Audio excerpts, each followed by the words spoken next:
لله رب العالمين والصلاة والسلام على رسوله الكريم اما بعد اعوذ بالله من الشيطان الرجيم بسم الله الرحمن الرحيم وعن نافع عن ابن عمر رضي الله تعالى عنهما قال نهى رسول الله صلى الله عليه وسلم عن الشغار والشغار أن يزوج الرجل ابنته على أن يزوجه الآخر ابنته وليس بينهما صداق متفق علیہ۔ آج جو ہے کتاب النکاح میں ایک نکاح کی جو ہے غلط صورت نکاح شغار جو ہے اس کے بارے میں بیان ہوگا۔ تو نکاح شغار یہ عربی کے اندر اس کو شغار کہتے ہیں، اردو کے اندر ادلہ بدلے کا نکاح یا جو ہے پنجابی میں وٹے سٹے کی شادی جو ہے یہ شغار کی شادی ہے۔ تو اس کے متعلقہ جو ہے کیا ہے، شریعت میں اصل میں بعض نکاح کی جو صورتیں ہیں وہ ان سے روکا گیا ہے، اور شریعت میں نکاح کا مقصد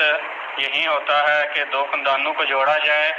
اور پختہ جوڑا جائے، پائیدار بنایا جائے اس رشتے کو۔ میاں بیوی کا جو رشتہ ہے اس کو پائیدار بنایا جائے، درمیان میں کوئی ایسی صورت جو اندیشہ اس کا ہو جس صورت میں کہ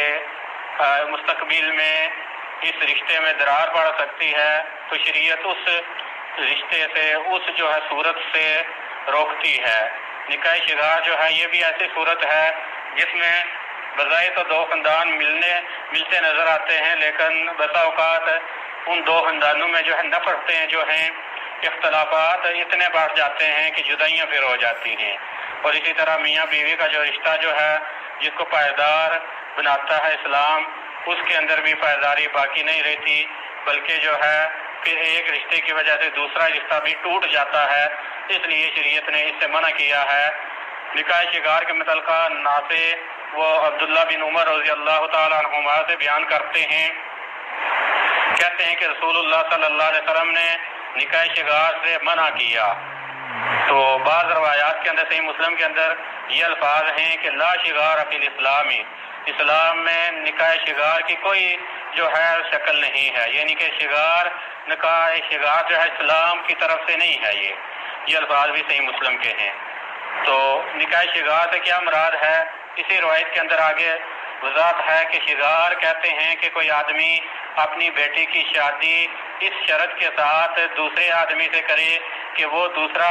اپنی بیٹی کی شادی اس پہلے آدمی سے شادی کر دے گا اور دونوں میں حق مہر نہ ہو، یہ نکاح شغار ہوتا ہے۔ یہ روایت جو ہے بخاری اور مسلم کی ہے۔ یہاں تک تو بغیر جو ہے اختلاف کے کہ رسول اللہ صلی اللہ علیہ وسلم نے نکاح شغار سے روکا، اور اسی طرح شغار اسلام میں نہیں ہے، یہ نبی صلی اللہ علیہ وسلم کا فرمان ہے۔ باقی بعد کی جو تفسیر ہے کہ شغار کہتے کس کو ہیں، یہ جو ہے اس کے متعلقہ بعض کے نزدیک یہ حضرت عبداللہ بن عمر رضی اللہ تعالیٰ عنہما کی اپنی تفسیر ہے، اور بعض نے یہ کہا کہ یہ تفسیر جو ہے یہ حضرت عبداللہ بن عمر رضی اللہ تعالیٰ عنہما کے جو غلام ہیں نافع ان کی تفسیر ہے، یہ حضرت عبداللہ بن عمر کی نہیں ہے۔ تو یہ جو ہے تفسیر اس کے اندر یہ بیان کیا گیا کہ نکاح شغار کہتے ہیں کہ کوئی آدمی اپنی بیٹی کی شادی دوسرے مرد کے ساتھ اس شرط کے ساتھ کرے کہ وہ بھی اپنی بیٹی کے ساتھ شادی اس پہلے آدمی کے ساتھ کر دے۔ یہاں پر تو بیٹی کا ذکر ہے، بہن ہو تو وہ بھی نکاح شغار ہی بنے گی۔ بعض روایات کے اندر جیسا کہ وضاحت بھی ہے کہ کوئی اپنی بہن کی شادی کرے کسی آدمی کے ساتھ کہ تم میری بہن کے ساتھ شادی کر لے، میں تیری بہن کے ساتھ شادی کر لوں گا۔ تو اس وضاحت کے اندر اس ساتھ میں یہ بیان کیا گیا کہ ان دو نکاح میں جو ہے درمیان میں حق مہر نہ ہو۔ حق مہر جو ہے شریعت کی طرف سے ایک مقرر کردہ جو ہے حصہ ہے عورت کے لیے، جس کے بدلے شادی ہوتی ہے اور جس کے بدلے اللہ رب العزت نے ایک جو ہے عورت کی شرمگاہ کو مرد کے لیے حلال کیا۔ لیکن اگر حق مہر مال نہ ہو تو یعنی کہ شرمگاہ کو حق مہر رکھ دیا جائے۔ یہاں پر بظاہر میں ایک عورت کی شرمگاہ دوسری عورت کے حلال کرنے کے لیے درمیان میں حق مہر جو ہے رکھی جا رہی ہے، تو یہ ممنوع صورت ہے۔ تو نکاح شغار جو ہے حق مہر کی یہ جو وضاحت تفسیر کی گئی ہے، چاہے نافع کی طرف سے ہو چاہے عبداللہ بن عمر رضی اللہ تعالیٰ عنہما کی طرف سے ہو۔ یہ جو ہے قید اتفاقی ہے۔ اگر کوئی درمیان میں نکاح شگار کے اندر جو ہے حق مہر بھی رکھ لے، لیکن ساتھ میں یہ شرط ہو کہ میں اپنی بیٹی کی شادی کروں گا، اس شرط کے ساتھ کہ تو اپنی بیٹی کی شادی کر، اور درمیان میں حق مہر بھی رکھ لے، تو یہ بھی جو ہے ایسی صورت ہے جس کے بارے میں صحابی رسول حضرت معاویہ بن ابی سفیان رضی اللہ تعالی عنہ نے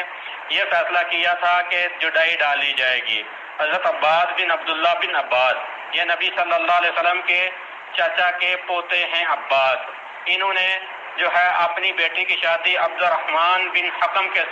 ساتھ کر دی، اس شرط کے ساتھ کہ عبد الرحمن اپنی بیٹی کی شادی ان عباس بن عبد مطلب کے ساتھ کرے گا۔ تو ان دونوں نے درمیان میں حق مہر بھی رکھا۔ تو کہتے ہیں کہ حضرت معاویہ رضی اللہ تعالیٰ عنہ کو پتہ چلا تو انہوں نے خط لکھا مروان بن حکم کی طرف اور اسے کہا کہ تو ان دونوں کے درمیان جو ہے جدائی ڈال دے، اور ساتھ میں اپنے خط میں یہ فرمان نبی صلی اللہ علیہ وسلم کا لکھا کہ یہ جو نکاح شگار جو ہے اس سے رسول اللہ صلی اللہ علیہ وسلم نے منع کیا ہے۔ یہ روایت جو ہے سنن ابی داؤد کی ہے، اس کے اندر حق مہر ہونے کے باوجود حضرت معاویہ بن ابی سفیان رضی اللہ تعالیٰ عنہما نے جدائی ڈال دی ہے۔ اصل میں نکاح شگار جو ہے اس کے اندر کئی ایک خرابیاں ہیں۔ ایک تو یہ ہے کہ خاندان اس کے اندر جو ہے ان میں اختلاف پیدا ہو جاتا ہے، یعنی کہ ایک میاں بیوی جو ہیں ان میں کوئی معاملہ بنا تو بظاہر ہے ان کے ساتھ شرط میں دوسرا جو جوڑا تھا اس کو بھی جو ہے پھر حرج ہوگا، وہ بھی کہے گا کہ تو نے میری بیٹی کو تنگ کیا، میں تیری بیٹی کو تنگ کروں گا، تو پھر جو ہے دوسرا رشتہ بھی متاثر ہوتا ہے۔ اور اسی طرح جو ہے یہ ایک شرط ایسی ہے، یہ درمیان میں شرط لگائی جاتی ہے کہ تو میری بیٹی کے ساتھ کرے گا تو میں تیری بیٹی کے ساتھ کروں گا شادی، تو یہ ایک ایسی شرط ہے جو اسلام نے نہیں لگائی۔ تو یہ بار بار بات گزری ہے کہ اللہ کے نبی صلی اللہ علیہ وسلم کا صحیح فرمان ہے کہ ہر وہ شرط جو کتاب اللہ میں نہیں ہے وہ شرط باطل ہے۔ اگرچہ فرمایا کہ ولو کان میۃ شرط،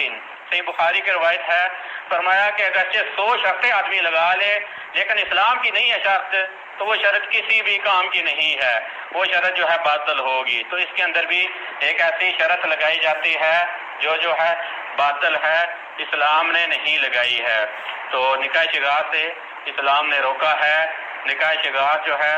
تفسیر کے اندر تو یہی بیان کیا جاتا ہے کہ درمیان میں حق مہر نہ ہو، لیکن حق مہر ہو بھی تو یہ حق مہر اصل میں بسا اوقات اس لیے رکھ لیا جاتا ہے کہ ہیلے کے طور پر کہ ہم نے جو ہے حق مہر رکھ لیا۔ تفسیر کے اندر تو یہ ہے کہ حق مہر نہ ہو تو تب جو ہے وٹا سٹا کے ساتھ شادی درست نہیں ہے، تو ہم نے حق مہر رکھ لیا، اب یہ وٹا سٹا نہیں رہا۔ لیکن جو خرابیاں حق مہر نہ رکھنے کے ساتھ ہیں وہی خرابیاں جو ہیں حق مہر رکھنے کے باوجود بھی موجود رہتی ہیں، کیونکہ اس رشتے دو جب شرطوں کے ساتھ میاں بیوی کے دو جوڑے جو ہیں بنیں گے تو ظاہری بات ہے کہ ایک جوڑے کو اگر کوئی معاملہ بنا تو دوسرا جوڑا بھی متاثر ہوگا۔ تو اسلام یہ نہیں چاہتا کہ ایک بے قصور جو ہے جس کا کوئی قصور نہیں ہے، جس کی طرف سے کوئی غلطی نہیں ہے، اس کو بھی سزا ملے، کیونکہ اس کو تو سزا ایک مرد اس لیے دے گا کہ انہوں نے میری بیٹی کو تنگ کیا، میں اب ان کی بیٹی کو تنگ کروں گا۔ تو اسلام جو ہے ایسا نہیں چاہتا۔ ہاں اگر کسی نے پہلے اپنی بیٹی اپنی بہن کی شادی کی کسی جگہ، عرصہ گزرا، اس کے بعد جو ہے پھر اگلے جس جگہ پر اپنی بیٹی بہن کی شادی کی ہوئی تھی وہ آتے ہیں اور وہ کہتے ہیں کہ ہماری بیٹی کے ساتھ آپ شادی کر لیں، یا یہ جاتے کہتے ہیں کہ آپ کی بیٹی کے ساتھ آپ کی بہن کے ساتھ ہم شادی کرنا چاہتے ہیں، تو پھر ایسی صورت جو ہے درست ہے۔ یعنی کہ یہ اگر شروع سے یہ لگائی جائے شرط کہ میں تب کروں گا تیری بیٹی کے ساتھ کہ جب تو میری بیٹی کے ساتھ شادی کرے گا، تب یہ وٹا سٹا کی شادی بنتی ہے۔ لیکن اگر جو ہے بعد میں کوئی صورت ہو ایسی بنتی تو پھر وٹا سٹا کی نہیں ہوتی، لیکن خرابیاں پھر بھی موجود ہی رہتی ہیں۔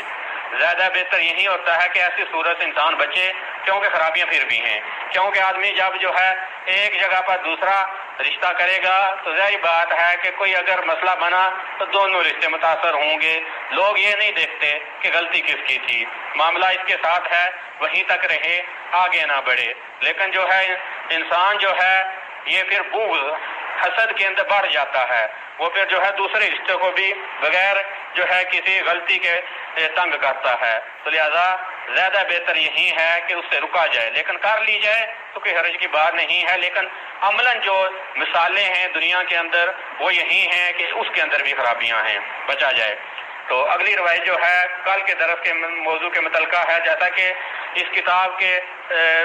پڑھنے کے دوران ہم نے کئی بار آپ کو بتایا کہ اس کتاب کا منہج جو ہے ایک مسئلے کو لے کر حافظ ابن حجر نہیں چلتے، بلکہ انہوں نے ایک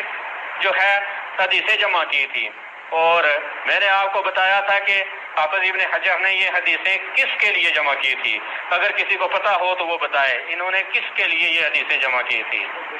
ہاں، یہ حافظ ابن حجر نے اپنے بیٹے کے لیے یہ حدیثوں کی کتاب جو ہے جمع کی تھی کہ ان کا بیٹا جوان ہوا تو انہوں نے کہا کہ میں اپنے بیٹے کو تعلیم دینا چاہتا ہوں، انہوں نے ایک پوری کتاب بلوغ المرام لکھ دی کہ میں اپنے بیٹے کے لیے حدیثوں کا تحفہ اکٹھا کر دوں جس کے اندر وہ مسئلے پڑھ لے۔ تو انہوں نے ایک حدیثیں جمع کر لی تھی، کوئی موضوع کے مطابق نہیں کی تھی، موضوع تو پیچھے گزر گیا تھا۔ یہ روایت جو آج ابھی ہم پڑھنے لگے یہ پیچھے آنی چاہیے تھی، جس کے اندر یہ ہے کہ جوان جو عورت ہے اس سے اجازت لینی چاہیے، رضامندی ہونی چاہیے، اس کی رضامندی اگر نہ لی جائے، شادی کر لی جائے تو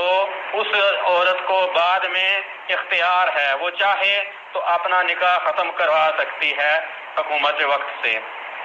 جیسا کہ حضرت عبداللہ بن عباس رضی اللہ تعالیٰ عنہما کی روایت کہتے ہیں کہ ایک جوان عورت نبی صلی اللہ علیہ وسلم کے پاس آئی اور اس نے کہا کہ میرے باپ نے جو ہے شادی کر دی، وہی کارہۃن، وہ لڑکی چاہتی نہیں تھی، ناپسند تھی اس کو وہ شادی۔ تو کہتے ہیں کہ نبی صلی اللہ علیہ وسلم نے پھر اس عورت کو اختیار دیا، اسے کہا کہ تو چاہتی ہے تو یہ شادی برقرار رکھ، نکاح برقرار رکھ، اگر نہیں چاہتی تو ہم جدائی ڈال دیتے ہیں، نکاح فسخ کر دیتے ہیں۔ تو یہ روایت مسند احمد کے اندر ہے، سنن ابی داؤد کے اندر ہے، سنن ابن ماجہ کے اندر ہے۔ حافظ ابن حجر کہتے ہیں کہ اس کے بارے میں مرسل ہونے کی علت بیان کی گئی ہے، یعنی کہ یہ تابعی کا قول بیان کیا گیا، لیکن یہ روایت جو ہے باقی صحیح طرق سے ثابت ہے کہ یہ صحیح سند ہے کے ساتھ ثابت ہے، یہ مرسل نہیں ہے، یعنی کہ ضعیف نہیں ہے بلکہ صحیح روایت ہے، جیسا کہ امام البانی علیہ رحمہ نے بھی اس کو صحیح قرار دیا ہے۔ تو یہ روایت صحیح ہے کہ اگر کسی لڑکی کی شادی اس کی رضامندی کے بغیر ہو، یہ پیچھے ہم کل مسئلہ بیان کر رہے ہیں، تو اس لڑکی کو بعد میں اختیار ہوگا، وہ چاہے تو اپنے گھر والوں اپنی یعنی کہ ولی کی نکاح کیا جو ہے اس کو ختم کرانا چاہے تو کروا سکتی ہے۔ ہاں، اس روایت کے اندر یہ وضاحت ہے کہ وہ نکاح ختم کرنے کا اختیار جو ہے وہ عدالت کو ہوگا۔ آج کل کی عدالت جو ہے خلیفہ وقت عدالت کہہ لیں، قاضی کہہ لیں، تو اس کو ہوگا، جو حکومتی نمائندہ ہے اس کو ہوگا، یعنی کہ وہ اپنی طرف سے یہ نہیں کہہ سکتی، یا کوئی جو ہے پنچایت بیٹھ کے نہیں کر سکتی، بلکہ جو ہے حکومتی نمائندہ جو ہے وہ عدالت جو ہے فسخ نکاح کی ڈگری جاری کرے گی اس عورت کو۔ جو عورت عدالت میں چلی جائے اور کہے کہ میرے ولی نے میری شادی میری مرضی کے بغیر کر دی، تو اس عورت کو پھر عدالت جو ہے نکاح رکھنے کی یا ختم کرنے کا اختیار دے گی، یا اگر وہ ختم کرنا چاہے تو عدالت اسے فسخ نکاح کی ڈگری دے گی، جس کے بعد اس کی نکاح ختم ہو جائے گا اس کے ولی کی طرف سے کیا ہوا نکاح۔ تو باقی جو ہے کل کے درس کے اندر یہ بیان ہوگا کہ اگر کسی عورت کے دو ولی ہوں تو پھر اس کے لیے کیا حکم ہے، یعنی کہ دو ولی ہیں ایک عورت کے، ایک مرتبے کے، تو پھر کیا حکم ہے اس عورت کے لیے، اور اسی طرح غلام لونڈی کی شادی کے متعلقہ جو ہے کیا شریعت ہمیں سکھلاتی ہے، یہ کل ہم پڑھیں گے۔ واستغفر اللہ لی ولکم ولسائر المسلمین والمسلمات، وآخر دعوانا الحمد للہ رب العالمین۔